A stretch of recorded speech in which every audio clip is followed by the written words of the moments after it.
बॉलीवुड के जाने माने अभिनेता शेखर सुमन ने एक इंटरव्यू में बॉलीवुड में ड्रग्स वाले विवाद और थाली वाले बयान को लेकर अपनी राय रखी। उन्होंने कहा कि हमारी फिल्म इंडस्ट्री अब वो नहीं रही जो पहले के ज़माने में हुआ करती थी।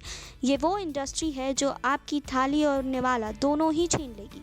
अब यहाँ एक अलग तरह का माहौल हो गया है। अब यहाँ आप किसी को मार कर ऊपर जा सकते हैं तो लोग इस बारे में सोचते तक नहीं हैं और आगे बढ़ जाते हैं। उन्होंने कहा कि सुशांत सिंह राजपूत की बहस अब कहीं से कहीं पहुंच गई है। जी हाँ, शेखर सुमन ने कहा कि ऐसे ही माहौल से एक छोटे शहर का लड़का आता है।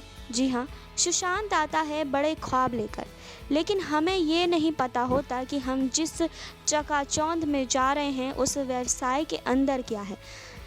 जब तक हमें सच्चाई पता चलती है हम उसका हिस्सा बन चुके होते हैं। बातचीत में शेखर सुमन ने कहा कि उन्हें लगता है कि सुशांत सिंह राजपूत का मामला आत्महत्या का नहीं है, इसके पीछे कोई और खेल हो सकता है, कोई षड्यंत्र हो सकता है। उन्होंने कहा कि इसी के चलते मैं जस्टिस फॉर सुशांत फोरम को लेकर आगे बढ़ा, लेकिन मुझे हैरत इस बात की हो रही है कि इंडस्ट्री के कोई भी मुखर लोग इस बात को लेकर आगे नहीं आए।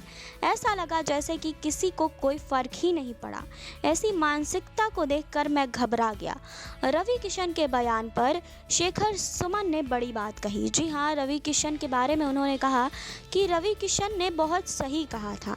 आखिरकार कोई तो आगे आया और बोला, और वो भी सांसद में बोला, ताकि ये बात देश तक पहुँचे।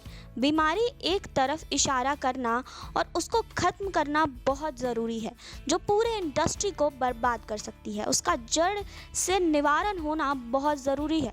जो लोग भी ड्रग्स के खिलाफ आवाज़ उठा रहे हैं वो बिल्कुल सही कर रहे हैं।